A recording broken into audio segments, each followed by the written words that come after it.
Seorang kaya, hartanya banyak, dia naik kereta yang besar, megah dan mewah. Dalam perjalanan dia tengok ke sebelah kanan ada tanaman padi sawah yang menghijau. Di tengah sawah, suami sudah menunggu makanan siang tiba. Apa kata orang kaya dalam kereta? Oh, bahagianya petani. Di tengah perutnya lapar, istri dan anaknya datang. Makanan tiba pada waktunya. Air minum dapat menghilang dahaga. Lapar hilang, rindu pun sirna, karena istri dan anak ada di sekitar dia. Bahagianya menjadi petani, kata orang kaya dalam kereta. Masa orang kaya berpikir bahwa dia tidak bahagia? Si petani yang bersama anak di pondok tua itu pula memandang orang kaya di atas kereta. Apa kata dia? Betapa bahagianya orang kaya naik kereta, sedangkan aku hanya duduk di pondok yang tua. Maka pada hakikatnya manusia ini dua-duanya tak bahagia. Lalu sebenarnya bahagia itu di mana?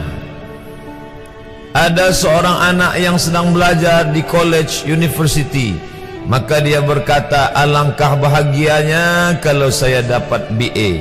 Selepas dia dapat ijazah BA, lalu dia berkata, aku tak bahagia. Alangkah indahnya bila dapat master. Manakala dia dapat master, dia berkata, oh, betapa bahagianya kalau dapat PhD. Selepas PhD dia berkata, susahnya PhD, belum juga dapat kerja. Selepas dapat kerja dia berkata, alangkah bahagianya kalau menikah. Selepas menikah dia berkata, aku tak bahagia sebab orang selalu tanya, dah punya anak apa belum? Selepas punya anak, dia pula berpikir untuk menikah sekali lagi. Jadi sebenarnya bahagia itu punya siapa? Oleh sebab itu bila kita baca kitab-kitab, maka makna sa'adah, kebahagiaan, orang yang bahagia sa'id, bahagia adalah insyirahus sadr, ketika hati terasa lapang apapun yang datang. Kalaulah pelajar yang mendapatkan BA itu hatinya lapang, tentu dia bahagia. Kalaulah petani yang berada di tempat rumah tua itu hatinya lapang, tentulah dia bahagia. Kalaulah orang kaya dengan kereta yang besar itu hatinya lapang, tentulah dia bahagia. Itulah mengapa Musa alaihi salam di tengah kesusahan hatinya akan melawan ayah angkat bernama Fir'aun, dia minta hati yang lapang. Kita semua baca doa itu, Rabbi syrahli, lapangkan dadaku.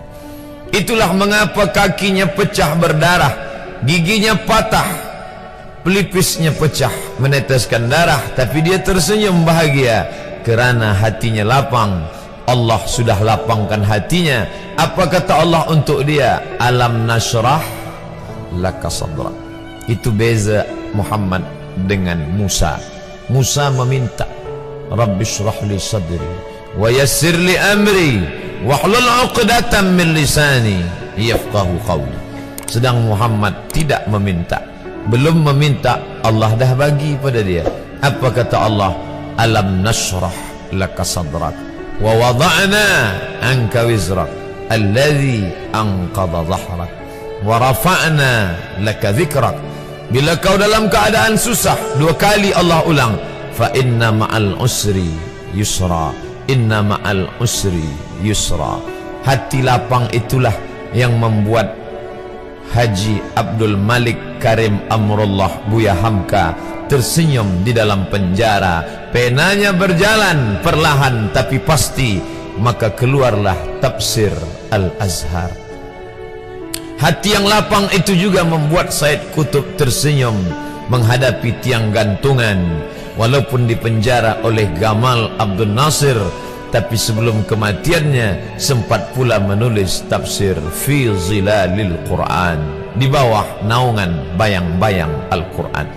Apa kata Said Qutb dalam muqaddimahnya? Al-hayatu fi zilalil Quran ni'mah. Hidup di bawah naungan bayang-bayang Al-Quran itu nikmat.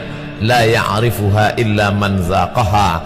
Tidak ada yang boleh mengetahuinya kecuali orang yang pernah merasakannya. Maka bahagia adalah ketika hati terasa lapang.